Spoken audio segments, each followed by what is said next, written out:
तो आज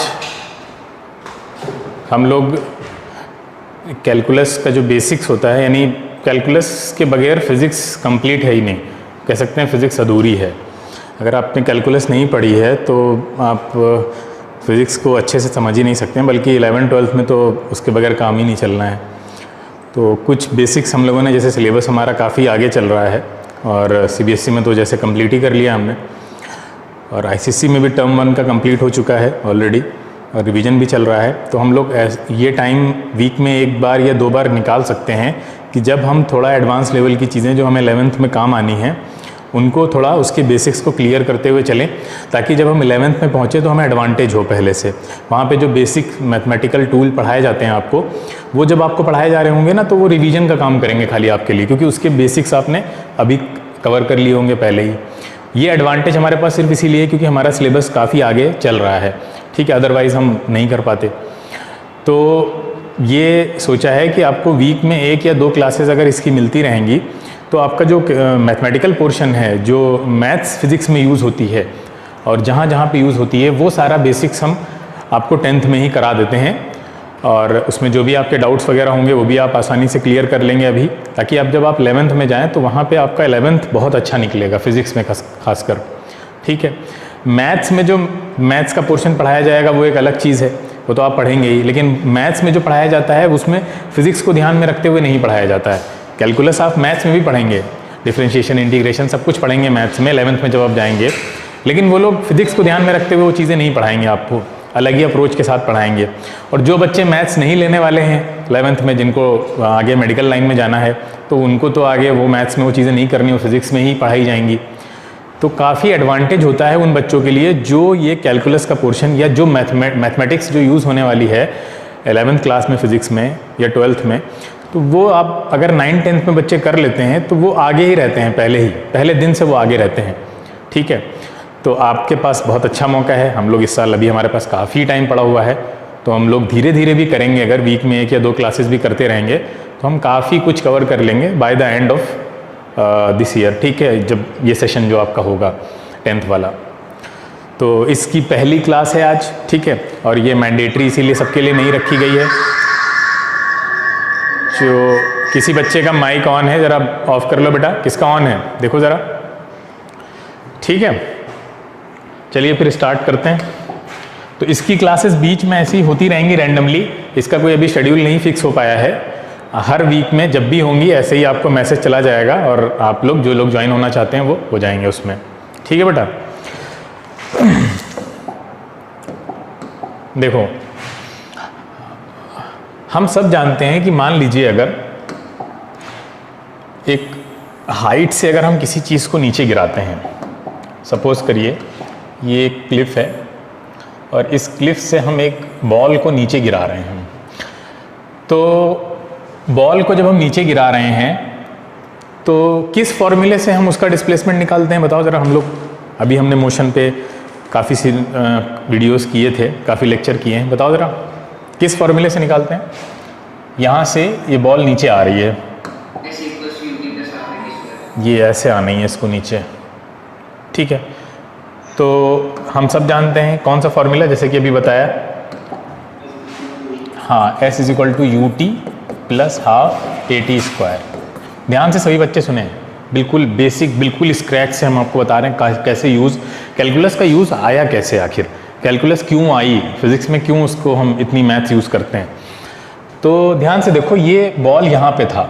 अच्छा, जब ये बॉल यहाँ पे था, मान लीजिए टाइम हम इधर लिख रहे हैं और डिस्प्लेसमेंट इधर लिख रहे हैं, तो जब ये यहाँ पे था, अपनी पोजीशन पे था, मान लो ये A पोजीशन है, A पोजीशन पे इसका टाइम कितना होगा बेटा, 0 होगा। अच्छा, डिस्प्लेसमेंट कितना होगा, वो भी 0 होगा उस पॉइंट पे, क्योंकि रेफरेंस पॉइंट तो वही बना रहे हैं ना, तो वहाँ पे तो डिस्प्लेसमेंट 0 होगा।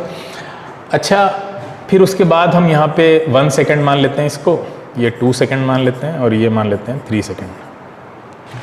ये A से अगर हम आपसे पूछें कि जो फ्री फॉल, अब ये फ्री फॉल कर रहा होगा ना, ये तो कंफर्म है ना, यहाँ से जब नीचे गिर रहे हैं, हाँ, फ्री फॉल में फ्री फॉल की जनरल डिस्प्लेसमेंट की इक्वेशन क्या बनेगी, सब बच्चे बना लेंगे, बताओ जरा। और जहाँ पे, हाँ बिल्कुल, s इज इक्वल टू ये 0 हो जाएगा प्लस हाफ, और नीचे गिर रहा है तो g ले लेते हैं यहाँ पे, है ना। तो देखा जाए तो ये हाफ GT स्क्वायर बनती है, ये सबको पता है ना। अच्छा, अगर हम और अपनी कन्वीनियंस के लिए g को उठा के हम 10 ले लेते हैं यहाँ पे, तो क्या बन जाएगी हमारे पास फाइनली इक्वेशन 5t स्क्वायर। बस ठीक है, सब लोग ध्यान रखें इसका, इसी से हम आगे चलेंगे। ये जनरल इक्वेशन है। जनरल इक्वेशन का मतलब ये होता है कि आप इसमें t की वैल्यूज को पुट करते चले जाइए, करस्पॉन्डिंगली आपको क्या मिलता चला जाएगा, हर एक पॉइंट का डिस्प्लेसमेंट मिलता चला जाएगा, है ना भाई। अगर आप ये पता करना चाहते हैं कि बताएं t is equal to 1 second में कितना डिस्प्लेसमेंट हुआ। अच्छा, आपको ये पता है ना, जो डिस्प्लेसमेंट होता है वो किसी पर्टिकुलर पॉइंट का नहीं होता है, बल्कि दो पॉइंट के बीच का डिफरेंस होता है ना। ये तो क्लियर है। तो अगर हम यहाँ से ये कहें कि बताइए ये यहाँ से यहाँ कितना फॉल किया, यानी ये t is equal to 1 second में कितना फॉल किया, तो t is equal to 1 second नहीं, बल्कि उसको बोला जाएगा 0 to 1 सेकेंड के ड्यूरेशन में, है ना। 0 to 1 सेकेंड की ड्यूरेशन में कितना फॉल हुआ, तो कितना फॉल हुआ, अगर हम S1 निकालें तो कितना आएगा बताओ जरा, ये वाली लेंथ कितनी आएगी 5, और t की जगह पे 1 रख दीजिए आप, तो कितना आ जाएगा 5 मीटर। तो इसका मतलब ये A से यहाँ तक इस B पॉइंट तक कितना फॉल कर गया 5 मीटर, ये 5 मीटर है। क्लियर है इतना। अच्छा, इसी तरह से अगर हम A से नीचे आते हैं, बताइए 2 सेकंड में कितना फॉल किया होगा, तो S2 कितना आएगा, S2 5 इंटू टी स्क्वायर को 2 रख दीजिए, तो कितना आ जाएगा 20, तो ये 20 मीटर हो गया। सिमिलरली ये कितना हो जाएगा S3 कितना हो जाएगा 45, S3 आ गया 45। चलो इसका एक ग्राफ भी बना लेते हैं साथ साथ यहाँ पे। हाँ बेटा, कोई डाउट? 45 कैसे आया? यहाँ पे 3 रखिए, 3 3 ज़ा 9, 9 5 ज़ा 45, t इज इक्वल टू 3। हाँ, तो ये आपका ग्राफ बना लेते हैं। ग्राफ में हम यहाँ रख देते हैं टाइम, और टाइम को हम सेकंड में ले रहे हैं। ये 0 हो गया आपका, ये यहाँ पे, हाँ ये हो गया 1 सेकेंड, ये हो गया 2 सेकेंड, ये हो गया 3 सेकेंड। इधर हम डिस्प्लेसमेंट ले लेते हैं, तो इसको किनारे कैसे करें, अच्छा ठीक,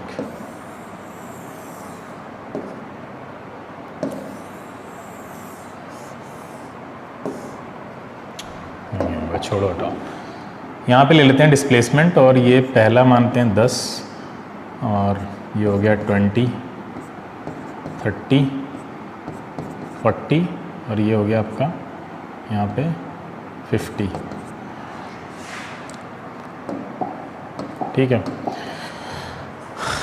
अब देखिए पहले 0 to 1 के बीच में कितना है 5 है ना, बोलिए 0 to 1 के बीच में कितना चला है 5 चला है। ये आपका डिस्प्लेसमेंट है और ये हो गया टाइम। चलिए अभी इसका काम होगा, आगे यूज़ करेंगे। अच्छा ये बताओ, ये 0 to 5 निकाला हमने, 0 to 20 निकाला, मतलब ये जो डिस्प्लेसमेंट आ रहा है वो मीन जहाँ से ओरिजिनल जो रेफरेंस पॉइंट है वहाँ से हम कैलकुलेट कर रहे हैं ना सबका। 5 जो है वो 0 से है, और ये 20 भी 0 से है, और ये 45 भी कहाँ से है 0 से है ना। सारी डिस्टेंसेस तो वहीं से है ना, ये ध्यान रखने वाली बात है। ये वाली, ये ऐसे हैं सारी डिस्टेंसेस, जितनी भी हमने ली हैं ये सारी 0 से ली हैं डिस्टेंसेस। ठीक है। अच्छा एक और अगर हम बीच का मान लेते हैं यहाँ पे कि 1 और 2 के बीच में 1.5 होता है, तो ज़रा बताओ 1.5 पे कितना डिस्टेंस होगा, यहाँ पे कितना डिस्प्लेसमेंट हुआ होगा, बताइए निकाल के जल्दी।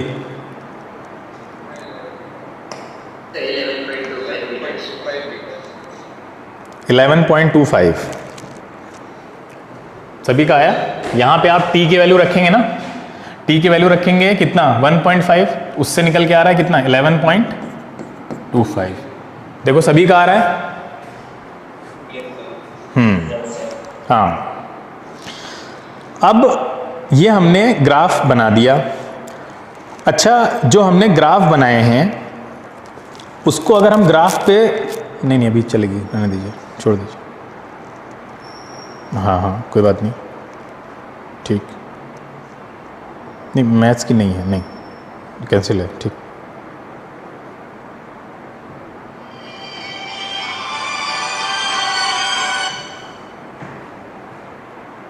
ठीक है, ठीक।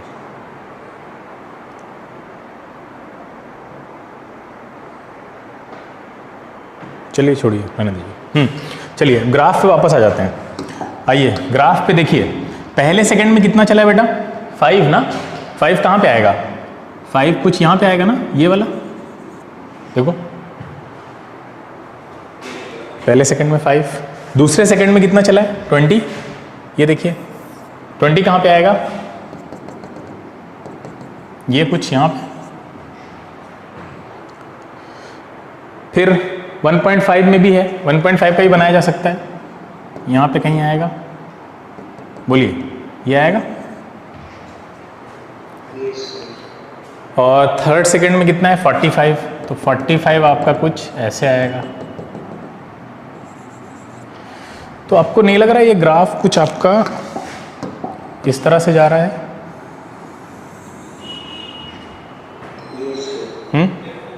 बोलो, क्लियर है?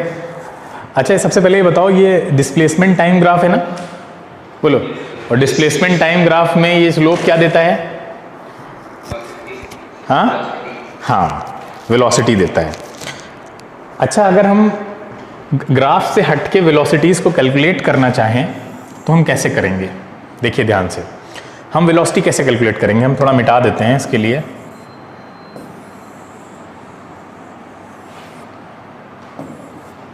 ठीक है, हाँ वेलोसिटी अगर हमको कैलकुलेट करना है तो ज़रा बताइए हमको 0 to 1 के बीच में कैसे कैलकुलेट करें? वेलोसिटी का फॉर्मूला सबको पता है क्या होता है? क्या होता है? Displacement divided by time. Time लिखें या डेल्टा टी लिखें?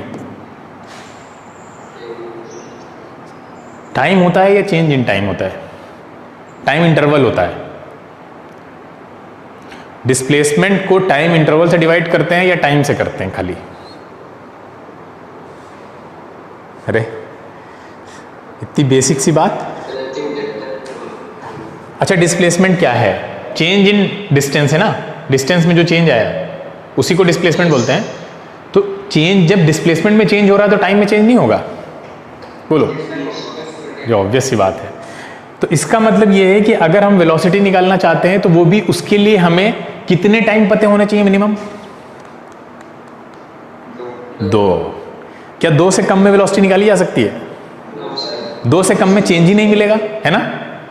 2 से कम में चेंज कहाँ मिलेगा? चेंज के लिए there has to be 2 time at least, ठीक है? अब क्या चीज? क्या v equal to g t? किससे निकाल सकते हैं? तो वहां t जो होता है वो टाइम इंटरवल होता है, पता है? तो फिर कैसे निकाल दोगे? वहां भी तो 2 टाइम चाहिए ना।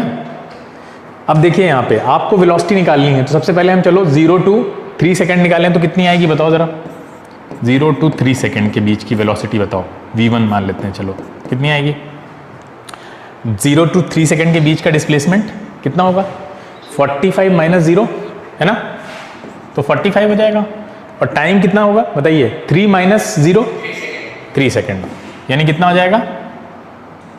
15। हाँ अब चलिए नेक्स्ट देखिए, 0 to 2 बताइए कितना आएगा? 0 to 2 डिस्प्लेसमेंट 10 और नीचे 2, कितनी आ गई? सही किया? 10 कहाँ से आएगा? हाँ कितना होगा? 20 माइनस 0 यानी 20 तो हुआ, ये हो गया 10 मीटर पर सेकेंड। सही है? हाँ सही है, 10 मीटर पर सेकेंड निकाल लिया हमने। अच्छा 1 और 2 के बीच में निकालो तो कितनी आएगी?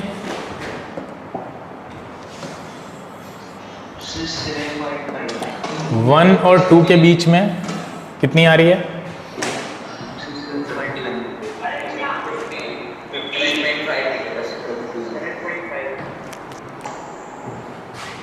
1 और 2 के बीच में 15 ना, ऊपर लिख देते हैं पहले।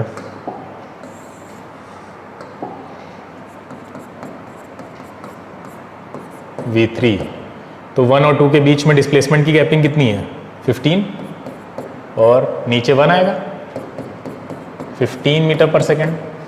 अच्छा 1 और 1.5 के बीच में निकालें,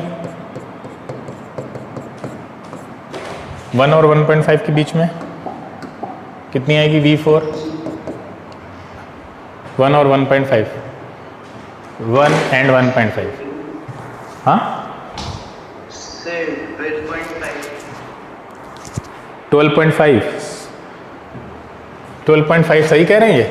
1 एंड 1.5 के बीच में ये गैपिंग कितनी है 6.25 डिवाइडेड बाई 0.5 कितना आएगा ये 12.5।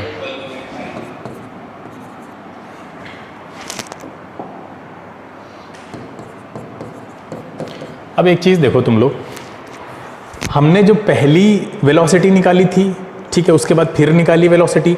जैसे जैसे हम वेलोसिटीज़ में 1 के करीब जा रहे हैं वेलोसिटी में चेंज दिख रहा है। देखो पहले वेलोसिटी आई थी पूरी जर्नी की 15 ना, पूरी जर्नी की है ना ये 3 सेकंड तक की 15 मीटर पर सेकंड। उसके बाद हम और करीब पहुंचे 0 to 2 के बीच में तो वो 10 मीटर पर सेकंड हो रही है। और करीब जा रहे हैं 1 के, V3 निकाली हमने 15 मीटर पर सेकंड है। और करीब जा रहे हैं 12 मीटर पर सेकंड है। ये जो सारी वेलोसिटीज़ आपको दिख रही हैं ये क्या हैं, एवरेज वेलोसिटीज़ हैं, बोलो हैं क्या हैं ये, एवरेज वेलोसिटी है या नहीं है, हाँ एवरेज है भाई। एवरेज ऐसे ही तो लेते हैं हम लोग, एवरेज में क्या लेते हैं टोटल डिस्प्लेसमेंट, यानी आप इनिशियल पोजीशन पे कहाँ थे और फाइनली कहाँ पहुँचे उसके बीच का डिफरेंस टोटल डिस्प्लेसमेंट दे देता है। इनिशियली आप कितने बजे स्टार्ट किया था आपने और फाइनली जहाँ पहुँचे वो कितना टाइम हो गया उसके बीच का डिफरेंस, टाइम डिफरेंस और डिस्टेंस का डिफरेंस, उसको डिवाइड कर देते हैं वेलोसिटी निकालने में। यही करते हैं ना, बताइए वेलोसिटी कैसे निकालते हैं। वेलोसिटी में 2 पॉइंट का डिस्प्लेसमेंट कितना लिया आपने और उस डिस्प्लेसमेंट होने में कितना टाइम लगा आपको, कितना टाइम इंटरवल में आपने किया।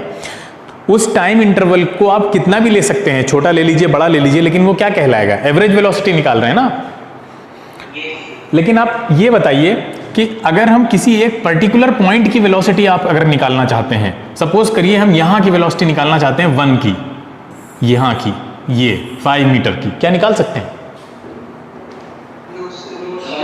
क्यों क्यों क्यों नहीं निकाल सकते, रीजन क्या है? एक एक लोग एक एक बेटा एक बच्चा है, बोले हाँ बोलिए।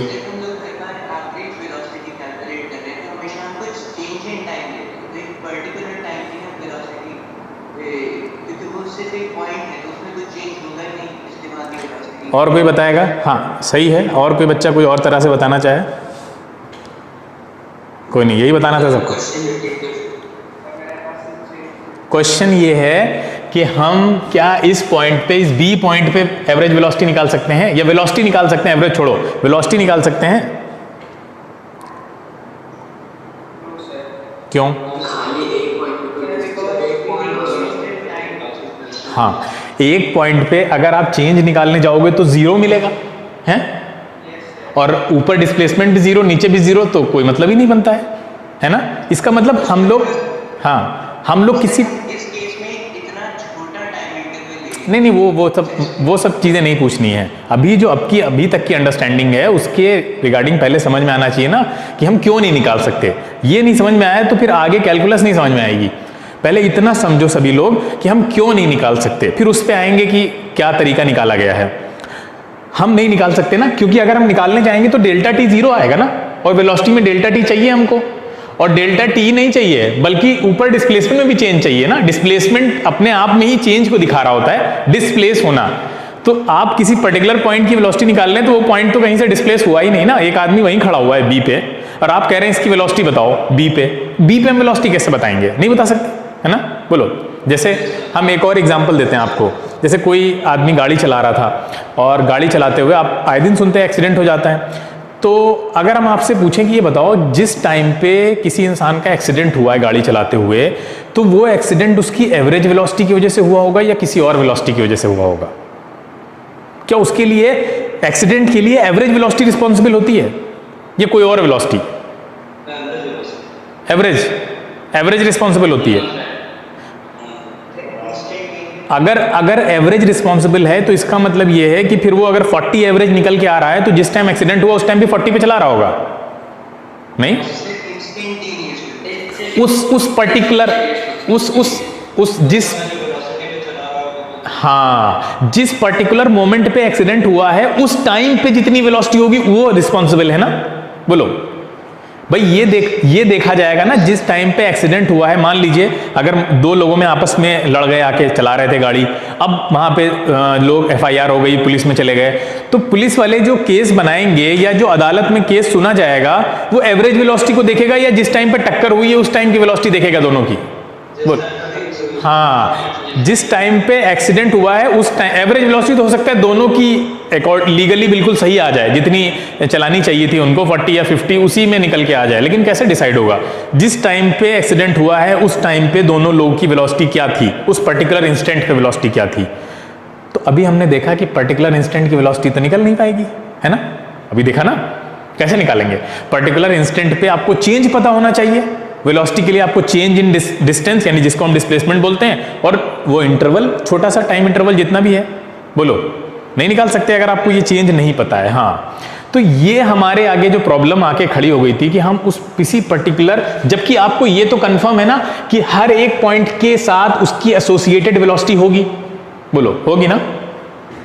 अगर कोई बॉडी यहां से यहां तक गिर के नीचे आ रही है तो उसकी एवरेज वेलोसिटी तो होगी ही होगी, लेकिन उसके अलावा हर एक पॉइंट पे तो उसकी एक पर्टिकुलर वेलोसिटी होगी, नहीं होगी? हाँ, तो वो पर्टिकुलर वेलोसिटी हम नहीं निकाल पाते हैं, इसीलिए हम वो इंस्टेंट वेलोसिटी नहीं निकाल पाते हैं। यहां ये सदियों से लोग इसमें परेशान थे कि यार ये कैसे निकाला जाए, कैसे किया जाए।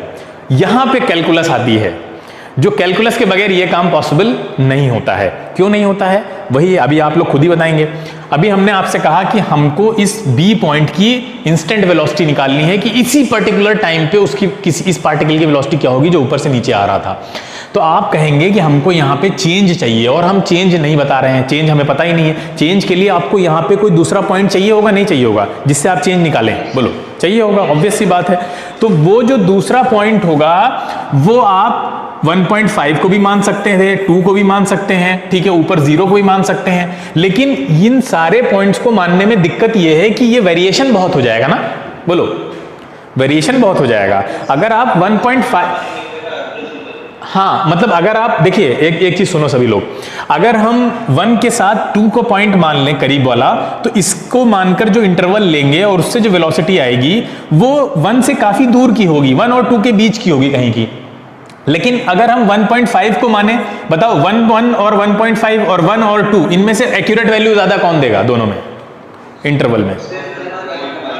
हाँ, अच्छा 1.5 से भी करीब चले जाएं, 1.25 ले लें, ये और एक्यूरेट देगा? बोलो, है ना। इसका मतलब ये है कि हम 1 के जितना करीब कोई पॉइंट ले लें वो उतना एक्यूरेट देगा ना डिस्टेंस, वो सॉरी वैल्यू, उतना एक्यूरेट वैल्यू देगा।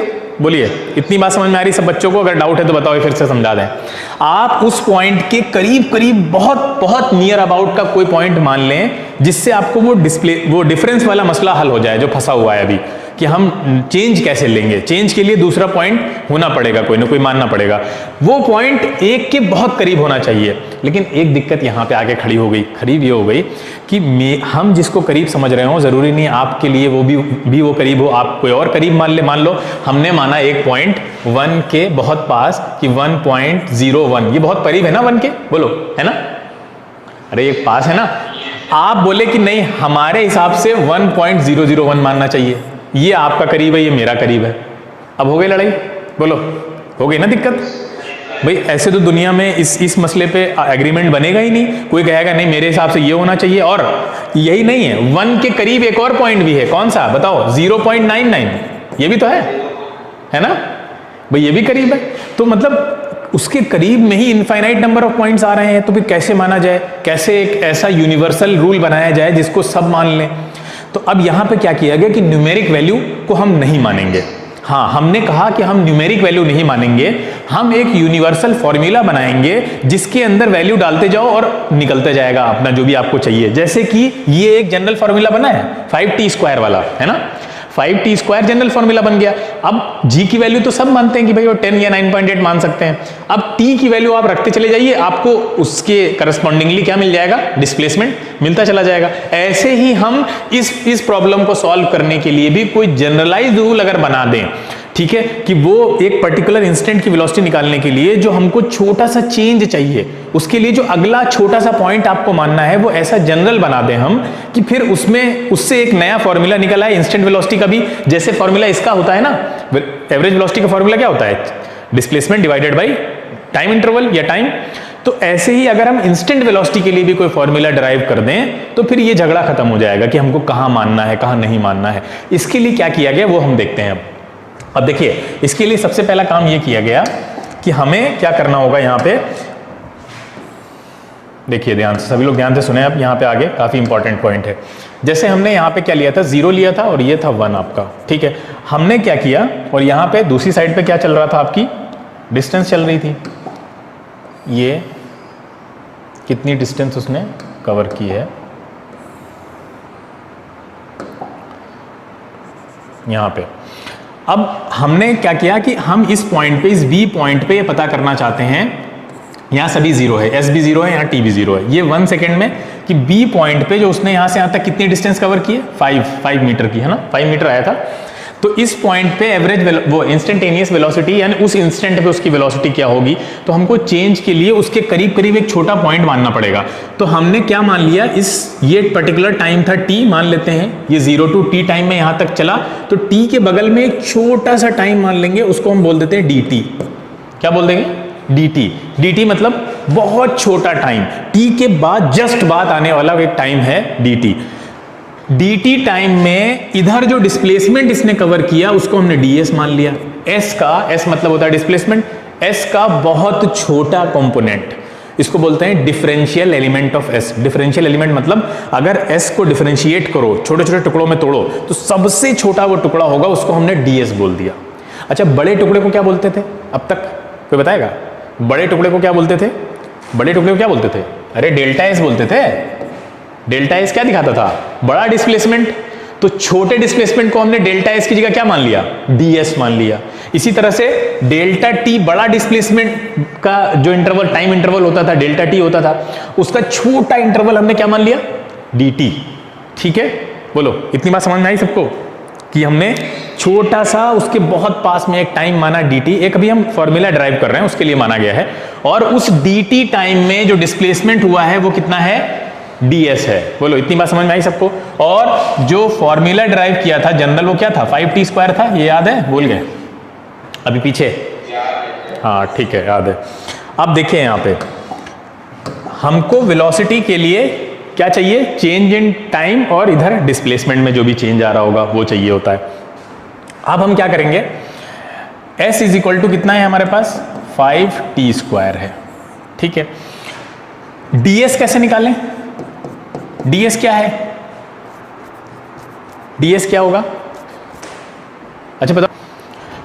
हाँ, वापस आते हैं, कहां पर थे हम लोग, ये देखिए, ये वाला टाइम हमने t मान लिया, तो ये वाली डिस्प्लेसमेंट को हम मान लेते हैं s, क्योंकि जनरल फॉर्मूला है तो हम लोग अभी 5 और 1 को भूल जाते हैं। यहां से यहां तक डिस्प्लेसमेंट s हुआ था।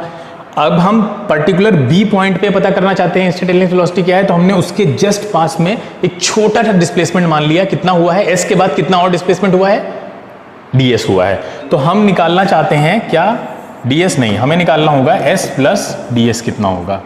s प्लस ds हम कैसे निकालेंगे, s प्लस ds कैसे निकालेंगे, हाँ हाँ बोलो। s प्लस ds के लिए हमें क्या चाहिए होगा, टाइम t में नहीं हुआ है ना s प्लस ds, हाँ, s प्लस ds जो हुआ है वो किस टाइम में हुआ है बेटा, t प्लस dt टाइम में ना। अरे ये पूरा टाइम कितना है, t प्लस dt, बोलो, यहां से यहां तक का पूरा टाइम कितना है, ये वाला, भाई ये वाला t है, यहां से यहां तक t है, और यहां से यहां तक कितना है, dt है, तो t प्लस dt, तो यहां पे कितना लिखेंगे हम, यहां पे t प्लस dt का होल स्क्वायर। चलो खोलते हैं स्क्वायर, कितना आएगा, ये 5 हो गया, ये हो गया t², ये कितना होगा 2 into T D T plus D T का होल स्क्वायर। बोलो इतनी बात समझ में आई? ये कैसे किया जल्दी बताओ, स्टेप बाय स्टेप जल्दी से, टाइम थोड़ा सा बचा है हमारे पास। सब बच्चे बताएं जल्दी से, ये हम कहाँ से ले आए? ये क्लियर हुआ? नहीं नहीं नहीं, ए प्लस बी का होल स्क्वायर तो क्लियर होगा। ये एस प्लस डी एस की जो वैल्यू रखी है ये क्लियर हुआ? हाँ, अब देखो ध्यान से सुनो, आपको पता है जो dt है वो बहुत छोटा है। बोलो dt बहुत छोटा है ना, बहुत छोटा टाइम माना है हमने। किसी छोटे टाइम का अगर स्क्वायर कर दें, टाइम ही नहीं किसी छोटी वैल्यू का स्क्वायर और छोटा हो जाता है। अरे यार 0.5 है, 0.5 वैसे ही छोटा है, स्क्वायर कर दो कितना हो जाएगा? 0.25 हो जाएगा, और छोटा हो गया है ना। तो छोटी वैल्यू का स्क्वायर और छोटा, यानी ये अल्टीमेटली इतना छोटा है कि इसमें क्या ही ऐड करेगा, इसको हम क्या कर लेंगे? 0 मान लेंगे, इसको हम नेग्लेक्ट कर देते हैं। अब तुम्हारे दिमाग में एक सवाल उठना चाहिए कि यार इसको भी नेग्लेक्ट करो, है ना, वो भी तो छोटा है। कितने लोगों के दिमाग में सवाल उठ रहा है कि इसको भी नेग्लेक्ट करो? नहीं उठ रहा है, क्यों? नहीं नहीं, अगर मान लो, अगर अगर नहीं, अगर मान लो ये चीज़ नहीं है कि 2 से मल्टीप्लाई हो रहा है। एक चीज़ ये समझो कि कोई छोटी वैल्यू अगर किसी बड़ी वैल्यू में ऐड होती है तो कोई बहुत सिग्निफिकेंट अमाउंट नहीं बनेगा, लेकिन अगर उस छोटी वैल्यू को बड़ी वैल्यू मल्टीप्लाई कर दिया जाए तो, जैसे मान लो, बहुत ध्यान से सुने सभी बच्चे इसको, 1 लाख है, 1 लाख में आप 0.5 मल्टीप्लाई करें और 1 लाख में आप 0.5 ऐड करें, किसको नेग्लेक्ट करना आसान है? ये वाला ना, इसको नेग्लेक्ट करना आसान है। इसको कहाँ नेग्लेक्ट कर दोगे? इसने तो उठा के पूरा अमाउंट 50,000 बना दिया है ना, आधा कर दिया है। तो छोटी वैल्यू जब किसी बड़ी वैल्यू में मल्टीप्लाई होती है तो बड़ा सिग्निफिकेंट चेंज आता है, लेकिन अगर उस वही वैल्यू को उसमें ऐड करो तो कोई सिग्निफिकेंट चेंज नहीं आता है। क्लियर है? अब बात समझ में आई? तो ये जो dt है इसको हम इसलिए नेग्लेक्ट कर रहे हैं क्योंकि इसका एडिशन कोई बहुत बड़ा चेंज नहीं लाएगा, लेकिन जो मल्टीप्लाई कर रहा है dt किसी भी वैल्यू में, वो फिर आप छोड़ नहीं सकते। बोलो क्लियर है इतनी बात? हाँ, अब देखिए यहाँ पे तो अल्टीमेटली ये क्या बन गया हमारे पास? ये बन गया 5t² प्लस 10t dt। इतनी बात समझ में आई? s प्लस, हमको तो क्या चाहिए? ds। तो ds कैसे आएगा? ds कैसे आएगा? s plus ds minus s, इससे आएगा ना। चेंज चाहिए ना हमको तो चेंज की जरूरत है, वेलोसिटी में चेंज चाहिए होता है। तो बताओ भाई कितना आ जाएगा? वैल्यू रख दो दोनों की वैल्यू हमारे पास है। s प्लस डी एस की अभी हमने निकाली, 5t² plus 10t dt minus s कितना है? 5t²। तो बताइए जरा कितना आ जाएगा यहाँ से? ये कैंसिल, हाँ, तो ये आ जाएगा हमारे पास 10t dt। क्या ds और dt दोनों पता है हमें? हाँ पता है।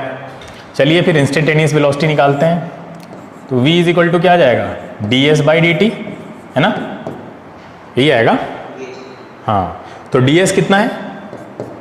ds है 10t dt और नीचे क्या आएगा? dt। क्या कैंसिल हो रहा है?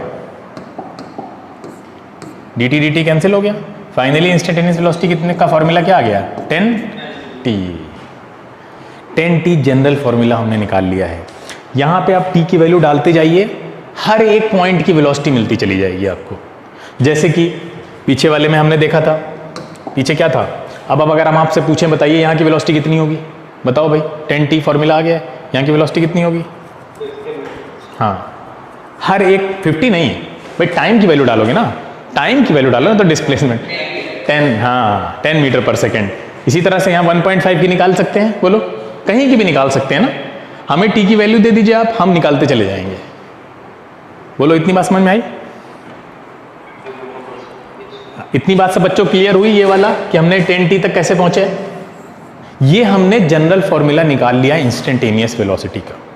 ठीक है, इतना क्लियर है। अब हम इसको दिखाते हैं ग्राफ में, तुम्हें असली अंडरस्टैंडिंग अब शुरू होगी। देखो ध्यान से, ग्राफ में अगर हम इसको बताना चाहें तो जैसे 1 के पास आपको निकालना था, तो 1 के पास ये वाली जो ये पॉइंट आपने माना, ठीक है, ये पॉइंट आपने क्या माना था? बताइए कितनी दूरी पे माना था हमने ये पॉइंट?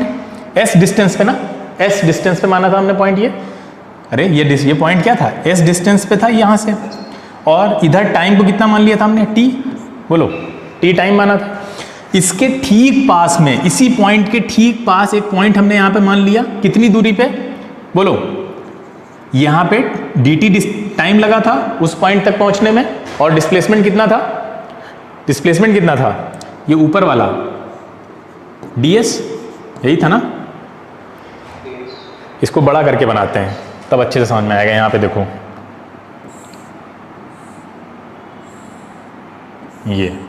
ये टाइम t था, ये dt था, और ये वाली जो डिस्टेंस थी वो कितनी थी, s थी, है ना, ये वाली डिस्टेंस s थी, तो ये वाली छोटी डिस्टेंस कितनी हो गई थी, ds, और ये वाला टाइम कितना था नीचे वाला, dt। ds बाई dt किया, क्या निकल के आ गया, पर्टिकुलर इंस्टेंट की वेलोसिटी निकल के आ गई। ठीक है, तो इस तरह ग्राफिकली समझ सकते हैं। इसका मतलब v की वैल्यू जो आई हमारे पास वो कितनी थी, v की वैल्यू जो हमने निकाली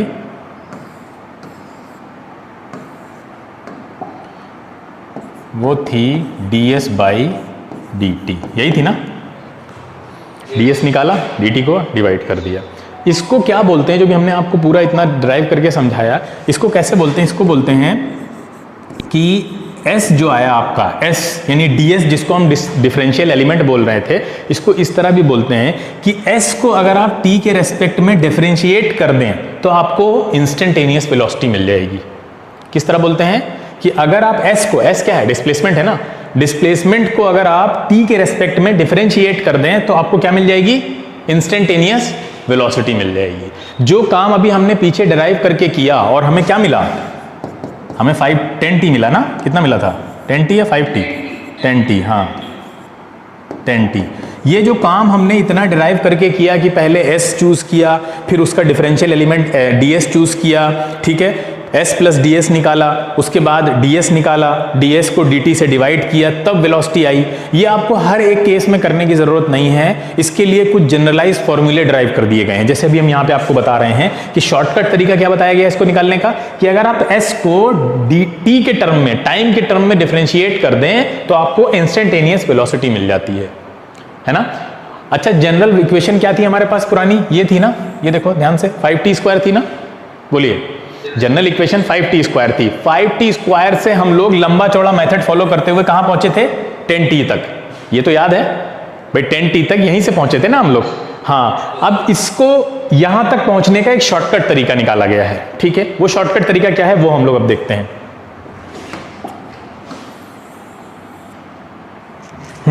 शॉर्टकट तरीका ये है कि अगर जैसे 5t स्क्वायर है तो किसी की भी पावर अगर लगी हुई है, ठीक है, कोई इस तरह का फंक्शन आपको दे रखा है, ठीक है, डिस्प्लेसमेंट का टाइम के टर्म में, ये डिस्प्लेसमेंट टाइम के टर्म में है ना, डिस्प्लेसमेंट टाइम के टर्म में दे रखा है आपको, और आपसे मान लो इंस्टेंटेनियस वेलोसिटी पूछ रहा है, ठीक है, किसी भी इंस्टेंट पे, मान लीजिए t is equal to, question दिया हुआ है कि t is equal to 2 second पे इंस्टेंटेनियस वेलोसिटी बताइए।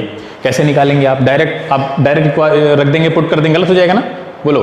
अगर आपने t is equal to 2 second direct इस इक्वेशन में पुट कर दिया तो जो डिस्प्लेसमेंट निकल के आएगा वो गलत होगा, सही होगा, गड़बड़ होगा, सही नहीं निकलेगा, क्लियर है, क्योंकि वो तो एवरेज का निकल के आएगा ना। आपको पहले ये जो आपको टर्म दे रखा है इसको कन्वर्ट करना पड़ेगा किसमें, इंस्टेंटेनियस वेलोसिटी वाली इक्वेशन में। जैसे हमने v is equal to 10t यहाँ पे कन्वर्ट किया है, और 10t कन्वर्ट करने के बाद t की वैल्यू जब 2 सेकंड रखेंगे तो जो वेलोसिटी निकल के आएगी वो क्या कहलाएगी, इंस्टेंटेनियस वेलोसिटी। अरे बोलो भाई, कितना क्लियर है, इतनी बात समझ में आ रही है। हाँ, तो अब हम इसको डायरेक्ट 5t स्क्वायर को डायरेक्ट वेलोसिटी वाले टर्म में कैसे कन्वर्ट करें, ठीक है, उसके लिए हम डिफरेंशिएशन करते हैं। उसके लिए हमको डिफरेंशिएशन के कुछ रूल्स बताए गए हैं। वो रूल्स क्या हैं,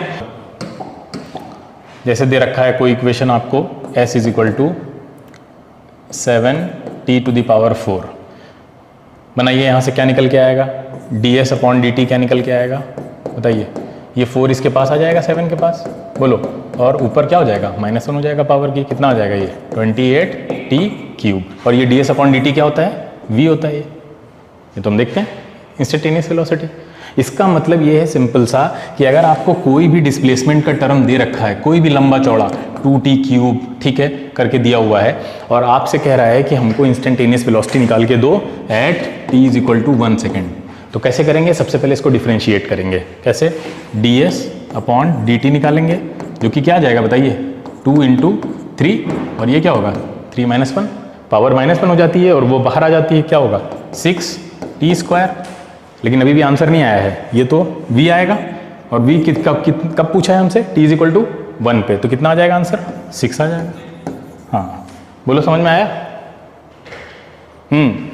तो आपको इस तरह से कोई भी फंक्शन दे रखा होगा s का 2t के टर्म में, तो अब आप ds अपॉन dt आराम से निकाल सकते हैं। ये शॉर्टकट तरीका है निकालने का। जो हमने आपको समझाया वो पूरा डेरिवेशन था कि एक्चुअली आया कहाँ से। ये जो फॉर्मूला है ये वाला ds की पावर n अगर है और उसको t के टर्म में अगर डिफरेंशिएट कर रहे हो, तो ये जो फॉर्मूला है ns की पावर n-1, ये जो फॉर्मूला इसका निकल के आया वो आया कहाँ से, वो हमने पीछे आपको समझाया कि ऐसे हम पहले क्या करते हैं, s के साथ एक डिफरेंशियल एलिमेंट मानते हैं ds, ठीक है, और वो डिफरेंशियल एलिमेंट जितने टाइम में है उस t के साथ भी उतना ही छोटा टाइम मान लेते हैं dt, और फिर वो ds अपॉन dt से हम क्या निकाल लेते हैं, इंस्टेंटेनियस वेलोसिटी का फॉर्मूला निकाल लेते हैं।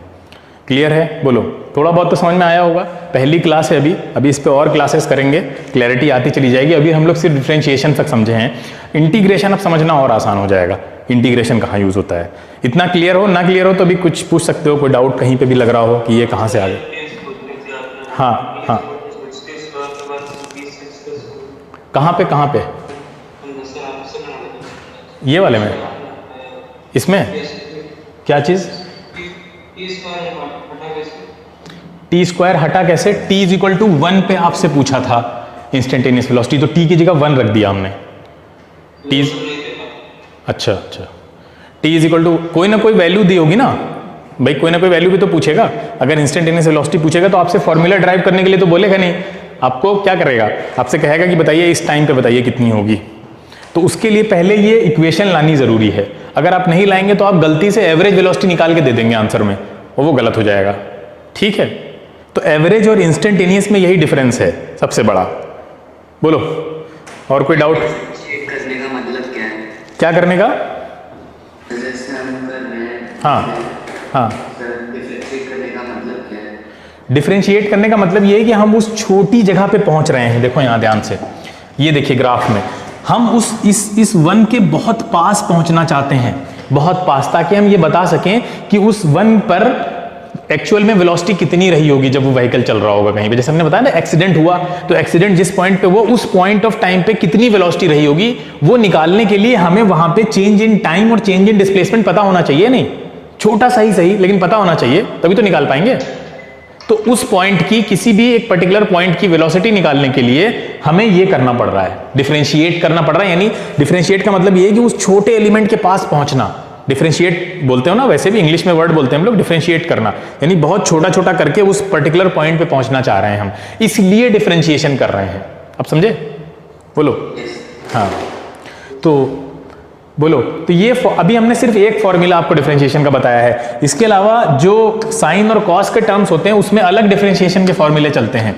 साइन और कॉस में जैसे मान लीजिए आपको साइन और कॉस के टर्म में ऐसे दे रखा है कि ये बताइए इस तरह से करके dt करके, तो ये cos theta sine theta in सब के अलग फॉर्मूले हैं, वो तो याद ही करने पड़ते हैं, लेकिन धीरे धीरे सब याद हो जाते हैं, इतनी कोई दिक्कत की बात नहीं होती। पहले आप बेसिक क्रक्स समझें कि डिफरेंशिएशन की नीड क्यों है, हमें कैलकुलस की नीड हुई क्यों, कैलकुलस की नीड क्यों है हमें। सबसे बड़ी चीज क्या समझ में आई आज के लेक्चर से कि कैलकुलस की नीड इसलिए है क्योंकि अब तक जो हम लोग जो कुछ पढ़ रहे थे, आप जिस तरह के, हाँ क्या कह रहे हो,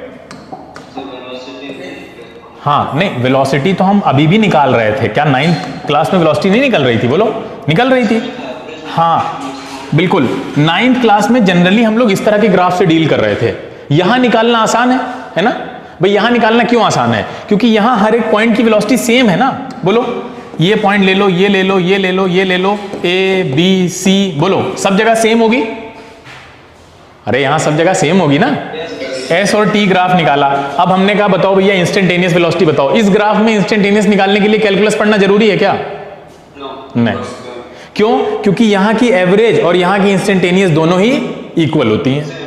हाँ सेम होती है, बिल्कुल सही बात। लेकिन दिक्कत कब आई? दिक्कत तब आई जब ये भाई साहब डांस करने लगे, है ना।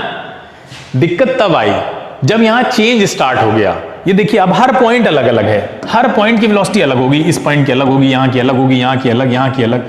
हर पॉइंट की वेलोसिटी जब अलग होने लग गई तब हमें दिक्कत आई। कि यार चेंज, इसका मतलब कैलकुलस को जन्म देने वाला कौन है? चेंज। अगर एक वर्ड में बोले तो क्या है? चेंज। अगर ये चेंज ना होता तो कैलकुलस ना आती आज। और दुनिया में हर चीज चेंज हो रही है, आप देख रहे हैं, है ना भाई? कौन सी ऐसी चीज है जो चेंज नहीं हो रही है? तो कैलकुलस चेंज का दूसरा नाम है। चेंज को कैलकुलेट करना सिखाता है। एक चेंज को एक पर्टिकुलर टाइम पे जाके कैलकुलेट करना, यानी डिफरेंशिएशन आपको ये बता रहा है, और इंटीग्रेशन आपको बताएगा। जैसे भी हम आपसे कहते हैं कि ये वाला जो पहला वाला लिखा था हमने, बताइए इसका एरिया निकालिए। आप निकाल देते हैं ना, जीरो से, ये डी पॉइंट है, मान लो ये ई है, और ये यहाँ पे कोई पॉइंट एफ मान लीजिए। इसका एरिया आप निकाल सकते हैं? नहीं निकाल सकते हैं? बिल्कुल निकाल सकते हैं, है ना? हाँ बिल्कुल निकाल सकते हैं। लेकिन अभी हम आपसे कहें कि ये एरिया जरा निकाल के बताइए आप, ये वाला निकाल लेंगे क्या? नहीं निकाल पाएंगे। क्यों? इसका निकालने का हम ये समझाने की कोशिश क्या कर रहे हैं, बाकी तो जुगाड़ है ही है। अब ये हम नहीं निकाल सकते, क्यों? आप ज्यादा से ज्यादा यहां तक निकाल लेंगे, है ना? फिर भी ऊपर वाला हिस्सा रह जाएगा ना, कर्व वाला। कैसे निकालेंगे?